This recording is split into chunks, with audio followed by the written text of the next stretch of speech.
আসসালামু আলাইকুম প্রিয় দর্শক, আশা করি আপনারা ভালো আছেন। নবম পে স্কেল বাস্তবায়ন হবে বা কার্যকর হবে 1 জুলাই থেকে, এমন একটি তথ্য দৈনিক ইত্তেফাকে ছাপানো হয়েছে 3 তারিখ, অর্থাৎ আজকে। এই তথ্যটা দৈনিক ইত্তেফাক কোথা থেকে পেল, আসুন আমরা সে সম্পর্কে জানবো। আমি বারবার আমার ভিডিওতে আমি কর্মচারীদের একটা কথাই বলে আসছি, বা যারা আমার দর্শক শ্রোতা তাদের একটা কথা বলে আসছি, আপনারা হতাশ হবেন না। অবশ্যই নবম পে স্কেল বাস্তবায়ন হবে, তার জন্য একটা যৌক্তিক সময় লাগবে। যেহেতু বাংলাদেশের বর্তমান প্রধানমন্ত্রী জনাব তারেক রহমান তার প্রতিটা প্রতিশ্রুতি বাস্তবায়নের জন্য কাজ করে যাচ্ছেন, প্রতিটা, অর্থাৎ উনি নির্বাচনী ইশতেহারে যেগুলো প্রতিশ্রুতি দিয়েছেন বা তার বিভিন্ন সভা সমাবেশে যে প্রতিশ্রুতিগুলো দিয়েছেন এগুলো তিনি বাস্তবায়ন করবেন, এটা তার ভিতর থেকে প্রতিজ্ঞা। তাই যে যাই বলুন এটা করবেন।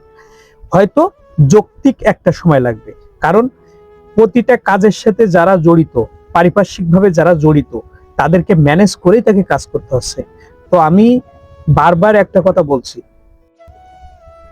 আমি যে কথাটা বলছি সেটা হলো নবম পে স্কেল বাস্তবায়ন হবে, সেটা যৌক্তিক টাইম। যৌক্তিক টাইম বলতে এই 2026 এবং 27 বাজেটে এটা কার্যকর হবে। যে কারণে কিন্তু বাংলাদেশের সর্ববৃহৎ বাজেট এবার রাখা হয়েছে 9 লাখ কোটি টাকা। আরো কিছু বাড়তে পারে এই পে স্কেল আংশিক বাস্তবায়ন করার জন্য। আংশিক বলতে প্রথম ধাপে 3টা ধাপে এটা বাস্তবায়ন করা হবে। যে সচিব কমিটি পুনর্গঠন করা হয়েছিল আপনার তারাই কিন্তু এই প্রতিবেদনটা জমা দিয়েছেন নির্দিষ্ট সময়ের আগেই। অর্থাৎ এটা সরকারের সদিচ্ছা এবং তাদের নির্দেশনা বা দিক নির্দেশনা না থাকলে এটা কিন্তু বাস্তবায়ন হতো না, বা এত দ্রুত এই রিপোর্টটা জমা দিত না। সেক্ষেত্রে রিপোর্ট যেহেতু জমা দিয়েছেন, ওপরের একটা ইশারা এখানে আছে। আর এই তথ্যটা আমরা কিভাবে পেলাম? আমরা পেয়েছি দৈনিক ইত্তেফাক, যে সাংবাদিক অর্থ মন্ত্রণালয়ের নাম প্রকাশ না করার শর্তে একজন কর্মকর্তা এই তথ্যগুলো দিয়েছেন।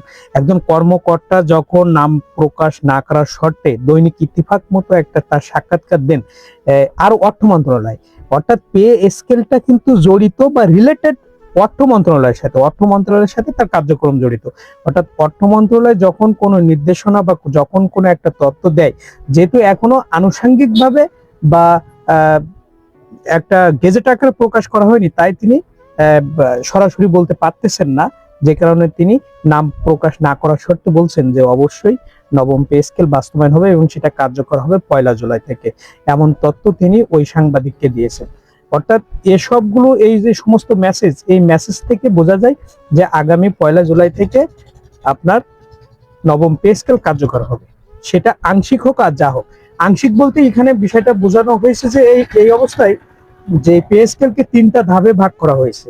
3টা ধাপে ভাগ করে প্রথম যে বিষয়টা বাড়বে সেটা হলো মূল বেতন, যেটা বাড়ানো হয়েছে। এখানে আবার আপনারা জানেন যে মূল বেতন সর্বনিম্ন 20,000 টাকা এবং সর্বোচ্চ 1,60,000 টাকা রাখা হয়েছে। প্রথমে মূল বেতন, তারপর যে ভাতাগুলো আছে, চিকিৎসা ভাতা, যাতায়াত ভাতা, এইসব ভাতা, এরপরে আনুষঙ্গিক আরো যা কিছু থাকবে তাই এই হবে, বাস্তবায়ন করবে। আর এই বাস্তবায়নের আগ মুহূর্ত পর্যন্ত এই যে 15% যে এক্সট্রা যেটা আমরা পেয়ে থাকি বা আমরা বলতে কর্মচারীরা পেয়ে থাকে, এটাকে সমন্বয় করা হবে। অতএব আপনারা ধৈর্য হারা হবেন না, আশাহত হবেন না, অবশ্যই নবম পে স্কেল বাস্তবায়ন হবে। তো প্রিয় দর্শক, ভালো থাকবেন। আসসালামু আলাইকুম।